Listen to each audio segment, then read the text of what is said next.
वो उनके लिए, मुस्लिमों के लिए बहुत ही फायदेमंद है। और हमारा जो आज का विशेष है वो है कि वक्फ के प्रबंधन के लिए नई उम्मीद। जी हाँ, उम्मीद को हमने इन्वर्टेड कॉमा में रखा है, इसका बताएंगे मीनिंग आपको। वक्फ के प्रबंधन के, मैनेजमेंट के लिए एक नई उम्मीद जगी है इस बिल के जरिए। और इस पर बातचीत करने के लिए इस वक्त हमारे साथ तीन बहुत ही खास मेहमान इस वक्त हमारे साथ जुड़ चुके हैं। हमारे साथ आप देख सकते हैं टीवी स्क्रीन पर अजय वर्मा जी हैं, जो कि कांग्रेस से। अजय जी, आपका बहुत बहुत स्वागत इस कार्यक्रम में। नमस्कार। हमारे साथ दूसरे आप देख सकते हैं मोहम्मद अफजल जी हैं, जो कि मुस्लिम राष्ट्रीय मंच के नेता हैं। मोहम्मद अफजल जी, आपका भी बहुत बहुत स्वागत। और हमारे साथ तीसरे खास मेहमान वरिष्ठ पत्रकार मदन मोहन झा जी। मदन जी, आपका भी बहुत बहुत स्वागत। शुरुआत सबसे पहले मोहम्मद अफजल जी, मैं आप ही से करना चाहूँगा। और देखिए, 2013 की बात हुई, उससे पहले की हमने बात 1995 की बात बताई। इतनी सारी खामियां थी इस कानून में, और आप लोगों की तरफ से, विपक्ष की तरफ से ये कहा गया कि देखिए, ये तो सरकार ज़मीन को हड़पने की कवायद है, ये सारी चीज़ें हैं। लेकिन हमने कह दिया, सरकार ने कह दिया कि स्पष्ट कि ये सिर्फ और सिर्फ एक मैनेजमेंट के लिए कानून है, उसके प्रबंधन के लिए कानून है। जो भी भ्रम फैलाया जा रहा था वो सारी बेबुनियाद बातें हैं। आपकी पहली प्रतिक्रिया इस पर? बहुत बहुत धन्यवाद। मैं आपको सबसे पहले बता दूं कि जैसे ही सरकार ने वक्फ अमेंडमेंट बिल 2025 लाने की शुरुआत जी, ये आपकी आवाज़ हम तक नहीं पहुंच पा रही है मोहम्मद अफजल जी। हम आपके पास आएंगे। हमारे साथ अजय वर्मा जी है, जो कि कांग्रेस से हैं। अजय जी, आप लोग इतनी सारी बातें होने के बावजूद भी आप लोग इसका विरोध कर रहे हैं। 2013 में आपकी सरकार जब थी, कितनी सारी खामियां और कितना कुछ आपने, सरकार ने कहा कि आप लोगों ने मुस्लिम तुष्टीकरण के लिए काम किया। आपकी प्रतिक्रिया इस पर? देखिए, मुस्लिम तुष्टीकरण के लिए जो काम होता ही था, क्योंकि वो। अफजल जी, आपके पास आ रहा हूं। आपकी आवाज चली गई थी, एक बार मैं कांग्रेस से प्रतिक्रिया ले लूं, फिर आपके पास आ रहा हूं। जी बताएं अजय जी। देखिए एंकर महोदय, इसके लिए थोड़ा पीछे जाना पड़ेगा, क्योंकि सरकार का झूठ एक्सपोज हो चुका है। सरकार का एक ही टारगेट है, झूठ बोलो, जोर से बोलो, बार बार बोलो। कैसे बताएं जरा। 1995 का बिल और संशोधन 96 देखिए कि अब ये कह रही है सरकार की 2 महिला रखने का प्रावधान है। 2 महिला का प्रावधान तो उसमें भी था, उसे पढ़ लीजिए जरा। ये मैं संसद में आज हमारे नेता गौरव गोगोई ने भी कहा, और मेरे पास भी कागज है, उसे पढ़िए। नंबर 1 ये झूठ बोला। नंबर दो झूठ और सुन लीजिए। नहीं, झूठ नहीं बोला सर, झूठ नहीं बोला। उन्होंने कहा कि इस प्रावधान में 2 महिलाओं का प्रावधान है इस कानून में, ये उन्होंने कहा है। सर पहले नहीं 2 महिलाएं अब नए जुड़ेंगी हर स्टेट से, जबकि ऑलरेडी 95 में प्रावधान था।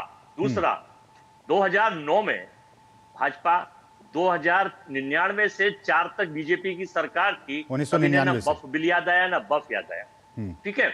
उसके बाद 9 में मुख्तार अब्बास नकवी इनके राज्यसभा में नेता थे। इनका मैनिफेस्टो उठाइए भारतीय जनता पार्टी का, बफ के लिए हम बफ में ये करेंगे, गरीब मुसलमानों को देंगे, इसको करेंगे, उसको करेंगे। उस मैनिफेस्टो को आप देख लीजिए। 2011 में केर रहमान समिति बनी, जिसमें उन्होंने देश भर के मुस्लिम विद्वानों से चर्चा कर बफ से क्या समितियां थी, क्या कमियां हैं, क्या चीजें हैं, और हमारी सरकार को बताया। मनमोहन सिंह जी ने 2013 में मनमोहन सिंह जी ने उस बिल में संशोधन करा। उस संशोधन के बिल में सहमति भारतीय जनता पार्टी और सारे अपोजिशन की थी, और बिल संशोधन हो गया। 2014 में जब सरकार आई तो सरकार ने फिर झूठ परोसा कि हमने ये सारे के सारे बिल डिजिटाइजेशन कर दिए, डिजिटाइजेशन। चूंकि जेपीसी में जब ये चीज सामने आई, इन्होंने सर्वोच्च न्यायालय में भी शपथ पत्र दिया कि साहब, जबकि आज तक डिजिटाइजेशन नहीं करा। सर्वोच्च न्यायालय में भी 19 में इन्होंने पत्र दिया। अच्छा, अब आप पुराने देखिए, रिपोर्ट कार्ड जब तक आप नहीं देखेंगे, रिपोर्ट कार्ड है ना सर। आज सरकार ने सारा रिपोर्ट कार्ड ही तो रखने का काम किया। 1995 से लेकर 2013 तक सरकार ने क्या किया, कांग्रेस ने क्या किया, ये सारा रिपोर्ट कार्ड आज किरेन रिजिजू जी ने रखने का काम किया है। मेरी भी सुन लीजिए सर, मेरी सुन लीजिए। 2014 में देश की सरकार, और किस तरह से आप लोगों ने सिर्फ और सिर्फ वोट बैंक की राजनीति की। अब आप थोड़ा बीच में बोलने दीजिए जरा। कि 2 करोड़ नौकरी मिलेंगी, लेकिन जीरो। मित्रों, 15 लाख खाते में आएंगे, अजय जी आप नहीं, सुनिए अजय जी, अजय जी आप डेविएट मत होइए कि आप मेरे को नहीं, आप डेविएट हो रहे हैं। आप डेविएट मत होइए, आप टू द पॉइंट ये आइए कि 2013 में, बीते 10 सालों में, 2004 से 2014 तक में इस कानून और इस बिल, इस कानून के में इतनी खामियां थी, क्या आपने, कांग्रेस सरकार ने सिर्फ और सिर्फ मुस्लिमों के वोट के लिए वोट बैंक की पॉलिटिक्स की? क्योंकि हमारे पास वो आंकड़े हैं। नहीं, आप क्या कर रहे हैं, सरकार क्या कर रही है, केवल इसलिए कि अब आ रहे हैं बिहार के चुनाव, इनका कोई लेना देना नहीं है। मैं पुराना रिकॉर्ड इसलिए कह रहा हूं कि 2016 में जब नोटबंदी करी गई, कहा गया मित्रों काला धन आप फिर नोटबंदी पे चले गए। लाखों लोग, अरे अजय जी, मुद्दे पे रहिए ना, आप फिर क्यों नोटबंदी पे जा रहे हैं? आज मुद्दा वक्फ बिल को लेकर है, वक्फ की संपत्ति को लेकर है। उस संपत्ति से क्या हुआ, हमारे पास सारा रिकॉर्ड है। आपने, मैं वही बता रहा हूं। हाँ बताइए। इनका उद्देश्य ये है कि अयोध्या में 1382 एकड़ लैंड जो सरकार कांग्रेस पार्टी ने आर्मी के लिए दी गई थी, वो जमीन अपने परम मित्र अडानी को देकर उसमें से 2% बाबा रामदेव को और 2% श्री श्री रविशंकर को दे दिया। अगर आप बोलिए, अगर नहीं दी तो झूठ बोलिए कि मैं झूठ बोल रहा हूं, या मैं आपको आपके पास नहीं, आपके पास कोई सबूत हो तो बताइए। आप ऐसे बोले जा रहे हैं। नहीं, ऐसे ही नहीं झूठ बोल रहे हैं। नहीं, आप ऐसे ही बोल रहे हैं, आप ऐसे ही बोल रहे हैं। ठीक है, हम बाकियों को भी देंगे मौका। हमारे साथ एक मिनट, अब ठीक है। जो है ये बफ में जो किया जा रहा है, बफ की जमीन से गरीब मुसलमानों को कोई फायदा नहीं होगा, केवल अपने परम मित्रों को, देश की चारों जो मेट्रोपॉलिटन सिटी है उसकी जमीन को सरकार कब्जा करेगी। फायदा तो आपने, कांग्रेस ने किया फायदा, तो अपने लिए वोट बैंक की पॉलिटिक्स करके अपनी राजनीति को चमकाने का काम किया गया कांग्रेस की तरफ से। सर आवंटित कर दिया जाएगा और उनके लिए मोहम्मद अफजल जी, ठीक है अजय जी आप रुक जाइए। मोहम्मद अफजल जी, आप कैसे देखते हैं ये सारी बातें? सरकार कह रही है कि बीते 10 वर्षों में जब कांग्रेस की सरकार थी, किस तरह से डी नोटिफाई करके 123 जमीनों को वक्फ के हवाले कर दिया गया। दूसरी बात कि यह कहा गया कि वक्फ के पास जितनी संपत्ति थी बीते उस दौरान 10 वर्षों में सिर्फ उसमें 3 करोड़ रुपए का इजाफा हुआ, सिर्फ प्रॉफिट हुआ। कैसे देखते हैं आप इस पूरे बात को? देखिए, ये सब लोग भ्रम फैलाने की, कोई आर्थिक तरक्की नहीं हुई मुसलमानों की, कोई आर्थिक तरक्की नहीं हुई, उनकी शैक्षणिक तौर पर कोई तरक्की नहीं हुई। आपको बताऊं कि 1954 से जब से वक्फ एक्ट बना है और उसके बाद सारे इनके द्वारा जितने भी चेयरमैन लाए पूरे देश भर में, उन्होंने सिर्फ इन नेताओं को इस जमीनों को कब्जा करने 99 साल की उसमें दे दिया। अपने चाहने वालों को इन्होंने जो है मुतवल्ली बना दिया, मैनेजर बना दिया, दरगाहों का मैनेजर बना दिया। नतीजा ये हुआ कि जो वक्फ इसलिए बना था कि महिलाओं को, विधवाओं को, गरीबों को, अनाथों को जिस वक्फ का फायदा होना चाहिए था, आज तक उसका 1 रुपया भी उन लोगों तक नहीं पहुंचा। ना कोई अस्पताल बना, ना कोई जो है स्कूल बना, ना कोई कॉलेज बना, और ना ही कोई मतलब यतीमों के लिए कोई यतीम खाने बने। अजय जी आप सुन रहे हैं ना? अजय जी आप सुन रहे हैं ना? उत्तर प्रदेश में आप सुन रहे हैं कि नहीं अजय जी? 1000 स्कूलों को वक्फ से आर्थिक सहायता मिल रही है। एक पैसा आप लोगों ने खर्च नहीं किया गरीब मुसलमानों के उत्थान के लिए। उत्तर प्रदेश में हमने से क्या मतलब, सरकार बना के दिए वक्फ में उत्तर प्रदेश से कई हजार स्कूलों को उसका संचालन करा जा रहा है। कुछ नहीं किया आपने, कुछ नहीं किया, कांग्रेस ने कुछ नहीं किया। जितने आप बताइए ना, कितनी महिलाओं को फायदा पहुंचाया, बताइए। कितने स्कूल बनाए, कितने आपने यतीम खाने बनाए, कितने आपने वो जो है जमीनों का अधिग्रहण करके आपने कितने लोगों को हॉस्पिटल बनाया। बताइए अजय जी, बताइए क्या किया आपने, आपकी सरकार ने 10 वर्षों में क्या किया? एक भी काम नहीं किया मुसलमानों के लिए, उनकी तरक्की के लिए।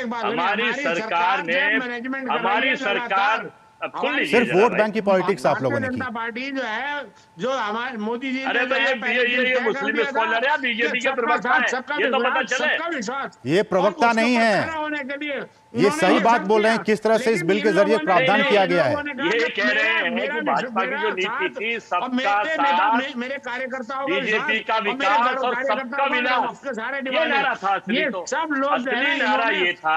अब इन्हें नॉलेज नहीं है बेचारे, मैं क्या कहूँ। ये उठा के ले गए बम, उत्तर प्रदेश में 1000 स्कूलों को संचालन कर रहा है, मध्य प्रदेश में कर रहा है, वो आंकड़े उनके पास होंगे, देख लीजिए जमीनें हैं कहाँ। जिस वक्त बोर्ड को ये कहते हैं कि हमारे पास रेलवे और जो है मिलिट्री के बाद जो है सबसे ज्यादा जमीन अगर वक्फ मुसलमानों के वक्फ के पास है, आज उनके पास जमीन है कहाँ? आप लोगों ने डुबो दी सारी जमीनों को। आज ये सरकार आ रही है और वो सोच रही है कि गरीब का हक गरीब को मिलना चाहिए। जो सच मायने में वक्फ की जो रूह है उसके हिसाब से जो करना चाहिए था वो सारा आज ये सरकार कर रही है। आप लोगों को कम से कम इस बात का एतराफ करना चाहिए और आपको और हमारे देश को इसका स्वागत करना चाहिए कि ये जो हो रहा है वाकई में सच मायने में आज जो मुस्लिम समाज के लिए और देश के लिए जो लाभकारी है। आज जो जमीनें पड़ी हुई है, जो कब्जे हुई हुए और जो हमारे जो है उनको जो है वापस लाना है। सबसे बड़ी बात जो सरकार जिस तरीके से मैंने देख रहा हूँ सुबह से और सब मैंने जो पढ़ा है उसके हिसाब से मुझे मालूम है कि ये सरकार जिस प्रकार से मैनेजमेंट करना चाहती है, जिस तरीके से पूरे वक्फ एक्ट के हिसाब से लोगों को लाना चाहती है, जिन लोगों को लाना चाहती है और किस तरीके से क्या महिलाओं के लिए कितना क्या है, ये सिर्फ इसका मकसद ये है कि वक्फ की जमीन का सच मायने में जो रूह है उसकी। ठीक है अजय जी अफजल साहब आपको आईना दिखाने का काम कर रहे हैं। आप लोगों ने क्या नहीं किया और ये सरकार क्या कुछ कर रही है मुसलमानों के लिए, आईना दिखाने का काम किया जा रहा है। मैंने बहुत ध्यान से इन्हें सुना जी। ये बोलते रहेंगे तो फिर ऐसा नहीं होगा। अच्छा ठीक है अफजल जी आप रुक जाइए। आज मुसलमान अफजल साहब आज गरीब है, आज मुसलमान गरीबी की रेखा से ठीक है मैं आ रहा हूँ मदन मोहन जी आपके पास आ रहा हूँ मैं। मुसलमान गरीबी अफजल भाई जिसके पास सबसे ज्यादा जमीन है वो सबसे ज्यादा पिछड़ा है। अरे आप आईना दिखाने का काम कर रहे हैं ना, वो क्या कर रहा है अजय जी आप सुन लेते हैं। जी अजय जी बताइए क्यों नहीं आप लोग ये सब करते। देखिए मैं बताइए सीधा सवाल आपकी तरफ। अगर वक्फ की जमीनें मुसलमान को मिल जाती तो आज मुसलमान दरिद्रों की जैसी जीवन न जीता। आज उसका जो बुरा हाल है आज वो दूसरे की तरफ। अच्छा अफजल भाई ठीक है आपकी बातें हो गई, अब बाकियों को मौका हो जाता। अफजल भाई सुन लीजिए। हाँ अजय जी आप जल्दी रिस्पॉन्ड कीजिए, मैं फिर मदन मोहन के पास बजाऊंगा। नहीं देखिए ये जो एक सीडी भाजपा की शेल कंपनी और मुखौटे चेहरे के रूप में बैठ के आईटी सेल बीजेपी से आप जवाब नहीं दे रहे, आप इस तरह की बातें कर रहे हैं। नहीं अजय जी इस तरह की बातें मत कीजिए, वो मुस्लिम समुदाय को रिप्रेजेंट कर रहे हैं और आप कह रहे हैं कि मुखौटा है। काम और धंधा ये है कि भाजपा जो आदमी अपनी कौम का नहीं हो सका वो सरकार का क्या होगा। आप मुद्दे पे नहीं, आपके पास कोई जवाब नहीं है अजय जी। मदन मोहन जी एक मिनट कि देश की सिवाय इसके कि भाजपा के झूठ और प्रोपोगंडा को फैलाइए और इनके प्रोपोगंडा को आगे बढ़ाइए। सरकार का कोई एजेंडा आप अजय जी इसका मतलब कि आपके पास कोई लॉजिक नहीं है, कोई तर्क नहीं है। अपने 4 मित्रों को देना ठीक है मदन मोहन जी आपने सुना, आपने हमारे मुस्लिम पक्ष भी हमारे साथ हैं, कांग्रेस की तरफ से भी हैं जी, कैसे देखते हैं आप? एक मिनट आप रुक जाइए अजय भाई रुक जाइए। हाँ जी मैं दोनों की बातें ध्यान से सुन रहा हूँ। मैंने आज पार्लियामेंट में डिबेट भी सुनी है, दोनों पक्ष की सुनी है, सरकार की बात भी सुनी है और जो अपोजिशन ने बोला है उसका भी सुना है और गंभीरता से उसका विश्लेषण करने के बाद मेरा ये मानना है कि देखिए वक्फ बोर्ड में पहले भी संशोधन हुए हैं, कभी कोई हंगामा नहीं हुआ।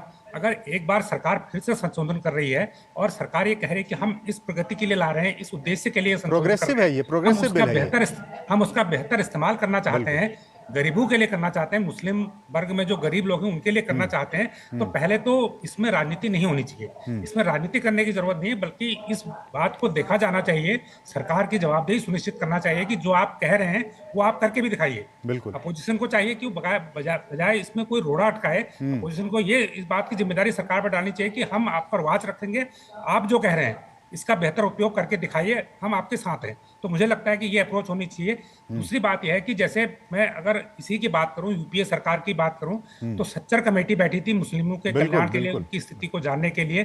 तो सच्चर कमेटी ने अपनी सिफारिश में ये कहा था वक्फ की जो संपत्ति है, उसकी जो जमीनें हैं, अगर इसका प्रॉपर इस्तेमाल हो जाए, इसका प्रॉपर मैनेजमेंट हो जाए, 12,000 करोड़ रुपए से की इनकम इससे हो सकती है और उससे मुस्लिम वर्ग के कल्याण के लिए बहुत कुछ किया जा सकता है। ये सिफारिश थी 2006-07 की, लेकिन आज 2025 है तो वो 12,000 करोड़ रुपए का मतलब समझिए कि आज और भी ज्यादा हो जाएगा। बिल्कुल। तो अगर इतना पैसा उस जमीन से आ जाए जो सिर्फ 163 करोड़ रुपए आ रहा है, तो इसका मतलब तो यही हुआ ना मदन मोहन जी, इसका सीधा सा मतलब यही हुआ कि कांग्रेस की सरकार यूपीए के दौरान यूपीए की सरकार ने सिर्फ और सिर्फ वोट बैंक की पॉलिटिक्स की, मुसलमानों के उत्थान के लिए बिल्कुल भी कुछ नहीं किया। हाँ मैं तो ये कहूंगा कि भाई जो आपकी सरकार की रिपोर्ट थी, जो कमेटी आपने खुद बिठाई, उसी कमेटी की सिफारिश पर आपने बहुत सारा कोई अमल नहीं किया, उसी कमेटी की सिफारिश को आपने गंभीरता से नहीं लिया। अब उसी कमेटी की सिफारिश को ध्यान में रखते हुए ये सरकार काम कर रही है, तो क्यों उसमें रोड़ा अटकाया जाए? तो मुझे लगता है कि राजनीति इस पर ज्यादा हो रही है और जो रियलिटी है, जहां पर काम करने की जरूरत है,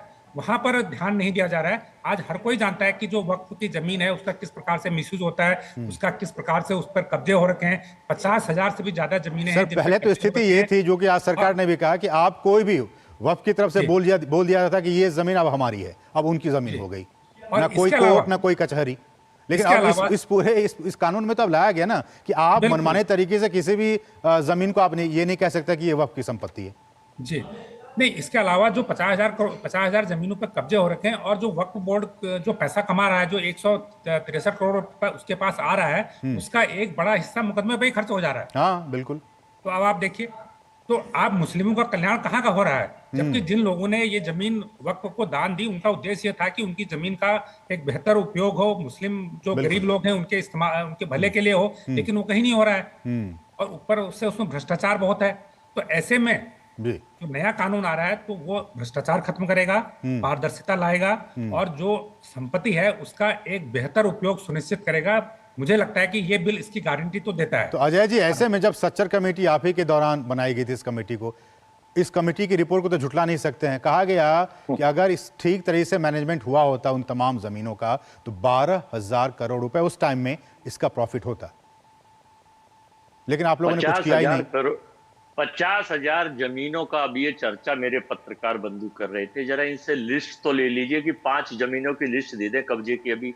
अभी दूध का दूध, और इनसे पूछिए 5 कौन सी जमीन है जो अवैध कब्जे कर रखे हैं। इनसे कह दिए सारे गूगल खोल ले और 5 कब्जे की लिस्ट निकाल के दे दे। 50,000 की तो जब लिस्ट देंगे।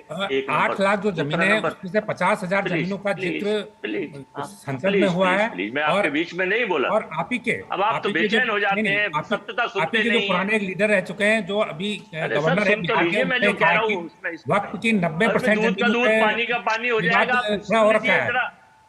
दूसरा और सुन लीजिए, ये सरकार मेन मुद्दों से, बेरोजगारी को छुपाने के लिए, चुनावों में मुद्दों से छुपाने के लिए, देश में महंगाई को छुपाने के लिए, किसानों के काले कानून से जो एमएसपी को बढ़ाने की उससे छुपाने के लिए, अजय जी, सरकार की घेराबंदी विपक्ष करे, उसको किसने रोका है? पार्लियामेंट में क्यों नहीं कर रहा? बेरोजगारी पर विपक्ष का काम है। इनका कोई मतलब नहीं है कि किसी को फायदा हो या नुकसान हो। केवल अपने मित्रों को वो जमीन देना चाहते हैं, ये आप तय कर लीजिए। अब 1382 जो एकड़ जमीन दी है अयोध्या में, जरा उसे वापस लीजिए। मुझे अजय जी देखिए, जो अडानी साहब को दी गई है। अजय जी मुझे एक चीज बताइए। अजय जी अजय जी, मेरा सवाल आप मित्र मीडिया है, आप मानेंगे नहीं। आपसे, आपकी सरकार अजय जी, अरे आपके साथ ही, आपके पैरेलल ही बैठे हैं अफजल भाई, आपके साथ ही तो बैठे हैं आज डिबेट में, डिस्कशन में। वो बता रहे हैं इसकी क्या कुछ खूबियां हैं। देखिए, मैं आपका तो जवाब दे सकता हूँ एंकर महोदय। मैं जो कुछ अनपेड एंकर है उनके सवालों का ना मैं जवाब सुनना चाहता, ना मैं देना चाहता। ये मुखौटे चेहरे हैं, सेल कंपनी है, ये अपनी कौम के नहीं हुए तो और किसी के क्या होंगे? आप इनके सवालों का जवाब आप नहीं दे पा रहे हैं अजय जी। मुसलमान मेरे पास कोई इनके सवाल ही नहीं है। ये IT सेल से लिखा हुआ ले आए हैं। देश की सरकार का उद्देश्य इन्हें पता नहीं है कि किस तरह से हिंदुस्तान में व्यापार खत्म हो गया, GST से छोटे व्यापारी मर गए, अमीर और अमीर होता जा रहा है, गरीब और गरीब होता जा रहा है। अजय जी आर्थिक असमानता अजय कहाँ जी, पहुंच गई? मुद्दा आज कुछ और है। मुद्दा आज वक्फ संशोधन बिल पे आज हम बात कर रहे हैं अजय लोगों जी। को आश्रित कर दिया, नौकरी मांगी गई। चलिए ठीक है, आपके पास कोई जवाब नहीं है, इसका मतलब सीधी सी बात है। हमारे पास समय इतना। एक आखिरी कमेंट मदन मोहन जी, एक आखिरी कमेंट कि ये जो सरकार कहे कि प्रोग्रेसिव बिल है, एक संक्षिप्त में आपसे जानकारी कि ये किस तरह से मुसलमानों की इस पूरी कम्युनिटी के लिए फायदेमंद साबित होगा। देखिए, 2 लाइन में सीधी सी बात है कि जो वक्फ की संपत्ति है और वो अथाह संपत्ति है, उसकी सीमाएं बहुत हैं, उसका मैनेजमेंट लेकिन अभी अच्छा नहीं है। तो सरकार अगर ये कहती है कि हम उसका इस बिल के जरिए नए प्रावधान जोड़कर उसके मैनेजमेंट को बेहतर कर रहे हैं, प्रभावी कर रहे हैं, उसमें जो लूप होल है उनको दूर कर रहे हैं, तो मुझे लगता है कि उसको मौका दिया जाना चाहिए। पहले भी संशोधन हुए, अब फिर सरकार कर रही है, तो मुझे लगता है सरकार को मौका दिया जाना चाहिए। अगर नहीं होगा, अच्छा नहीं होगा, तो 4 साल बाद हम भी, मीडिया भी सरकार को पकड़ेगा, अपोजिशन भी सरकार को पकड़ेगा। पहली बात तो यह है। दूसरी बात जो कांग्रेस की तरफ से कही जा रही है कि ये ध्यान भटकाने की कोशिश है, ध्यान भटकाने की कोशिश सरकार करे न करे, लेकिन विपक्ष तो चाहे तो जिस मुद्दे पे लग रहा है सरकार की कमी है, उस पर सरकार को घेरे किसने रोका है? किसने रोका तो है नहीं। अगर सरकार, आप विपक्ष को लगता है कि सरकार किसी मुद्दे पे फेल हो रही है तो उसको, उसके मुद्दे को उठाए, उसे किसने रोका है? कि ऐसा तो नहीं है कि अब उस मुद्दे की वजह से सरकार कोई दूसरा काम करना बंद कर दे। लेकिन मोटी बात वो काम मदन तो मोहन जी, चलते आप रहेंगे। सभी इस बात से एग्री करेंगे कि मुसलमानों की तरक्की के लिए, उनके शैक्षणिक, उनकी आर्थिक तरक्की के लिए सरकार प्रतिबद्ध है और उसी निश्चित रूप दिशा से। में इस कानून को, इस बिल को लाया गया है। समय इतना ही, बहुत बहुत शुक्रिया आप सभी मेहमानों का। अजय जी कांग्रेस की तरफ से, मोहम्मद अफजल जी आपका भी, और मदन मोहन जी आपका भी बहुत बहुत शुक्रिया इन तमाम बातों को हमारे साथ साझा करने के लिए। बढ़ेंगे आगे।